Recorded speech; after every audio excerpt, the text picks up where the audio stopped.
Welcome to the Nubia Sucks Show. I'm your host, Nubia Sucks. Our today's guest is Christopher Belt. He's running for senator and he's here to tell us why.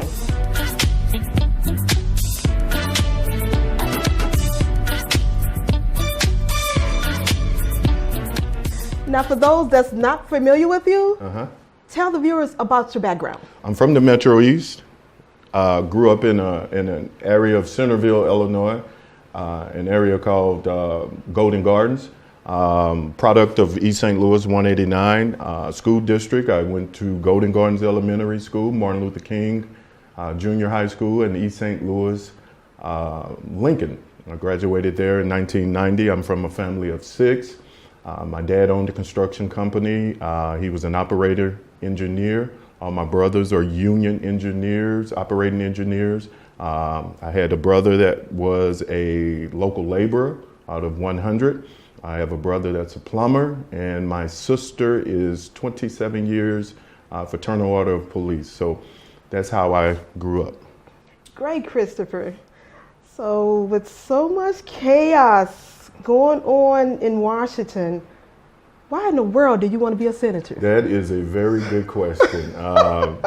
Well, my mom, I grew up with the mantra, always make things better than you receive them. Sure. And so it is my desire to run for this office. This upcoming election is a very critical election. There are a lot of issues that's up in the air, and things like healthcare, things like minimum wage, things like education. All these things are up in the air, and those are things that I'm adamant about, staunch supporters of unions and things like that. So I want to get out there and try to make things better. Universal health care is really important for voters right now. What is your views for healthcare in Illinois?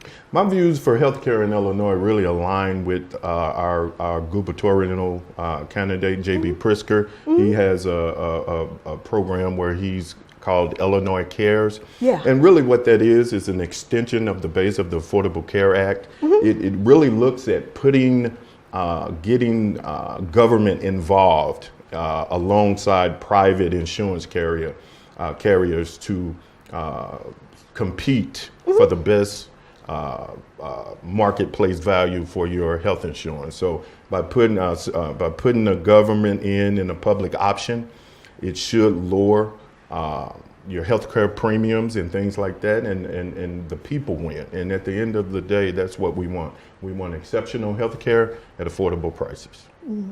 Okay.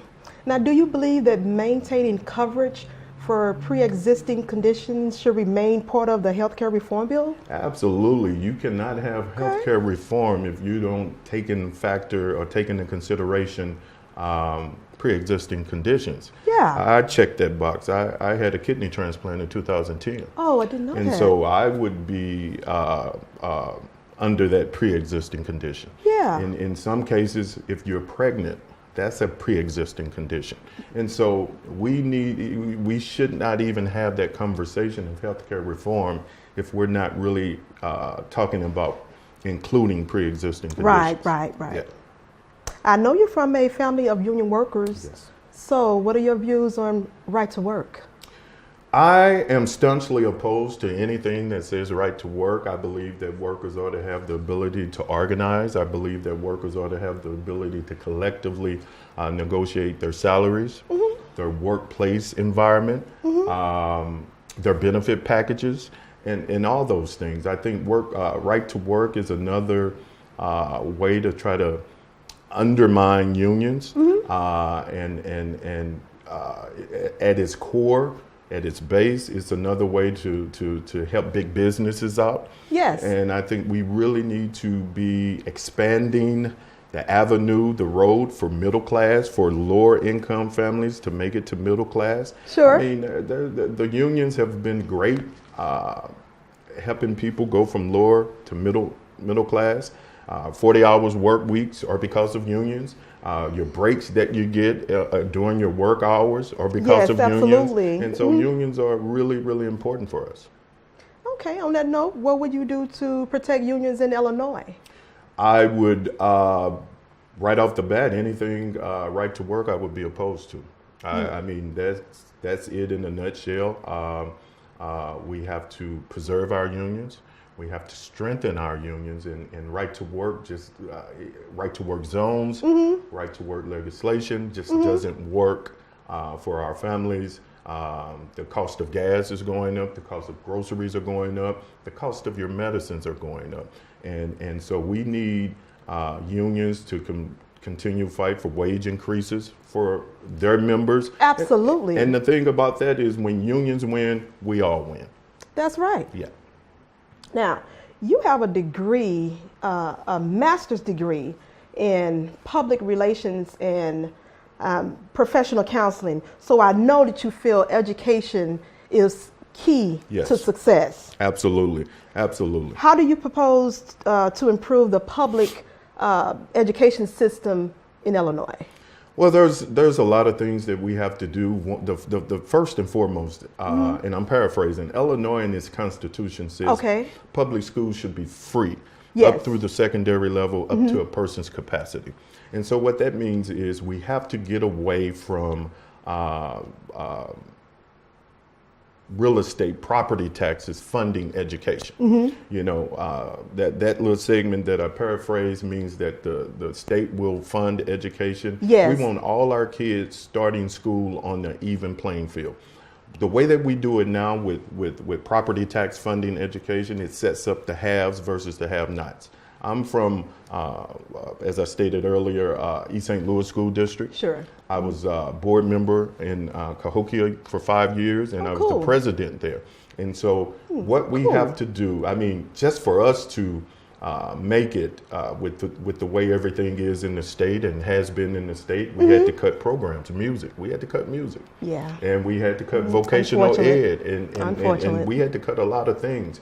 And so first and foremost, I would like to see all our public schools funded fairly and equally. And then from there, we just need to, those programs we need to put more programming back in school. We need to put music back in all our schools. Oh, yeah. We need to put vocational ed back in all Absolutely. our districts. You know, Absolutely, everybody won't go to Christopher. college. That's right. And so we have to teach them a trade, a livable trade where they can go out and make a living and things like that. As I stated before, I'm from a family that are union plumbers and operating engineers and laborers. So I know how important that is. All right. Yeah. We have a team member. He's very passionate about this question. So he wasn't able to be here today. And so I want to make sure I get this right. I'm going to read it from the card. He had this question for you. And it reads, the American Society of Civil Engineers graded the conditions, the national infrastructure with a D+. A D+. Now, Illinois received a C-. Do you have any plans on raising that grade? Absolutely, absolutely. And once I'm in, and once JV's in, That's right. And so one of the things that we look at, we know our roads, our bridges, our buildings, they're in horrible shape. All you have to do is just ride on the roads. You'll see potholes and things like that. But we haven't had a capital spending bill in about 10 years. Okay. And so what we have to do, we have to put people to work. Yes. Get our roads, our bridges, our infrastructure You know it. maintained, and that's one of the ways that we will do it is passing a capital spending bill. And again, like I said before, it puts people to work and it shores up our bridges, our buildings, and our roads. And so that's the avenue that we're looking at going. Christopher, why don't you look at the camera and tell the people, particularly District 57, what would you do should you be elected on the ballot come Tuesday, November 6th? What would you do if you win this election? If elected your state senator, I promise to avail myself to your issues and your concerns. I promise that I will fight on the things that I ran on. Healthcare, as I stated earlier, I had a kidney transplant.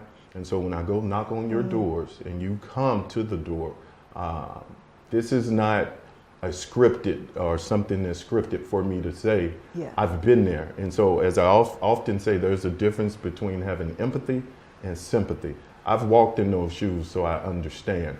Healthcare, so that's healthcare. I strongly believe in education. As stated before, I was a school board member.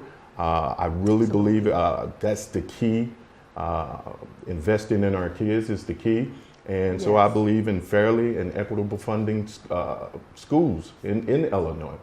18 years law enforcement, 16 years with St. Clair County Probation, 2 years running state juvenile parole for the state of Illinois, from the central to the southern region.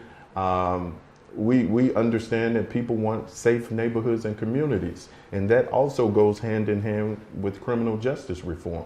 All the data suggests that most of our kids mature out of delinquent behavior. That's right. And so once they do, we need to give them a livable trade that they can go in and raise in their families and be productive citizens in society. So that's something else that I would do. $8.25 is not a livable wage. Okay, as I stated earlier in this broadcast, everything is going up around you. Childcare is expensive, rent, Absolutely. Mortgages, your Absolutely. medicines, everything is going up, but we're still stuck on $8.25 an hour as a minimum wage. I would look to move that beyond $8.25 an hour, and so these are the things that I would do for the 57th district and Illinois as a whole, and I would advocate for unions. I believe in unions, as I stated before, and so just give me an opportunity to become your senator. All right. Christopher, thank you so much for stopping Thank you by. for having me. I appreciate it. All right. All right. Remember, your vote is a right, a duty, and an honor. Get out and vote. Your vote counts. It matters. Thank you so much for watching. We'll see you next time.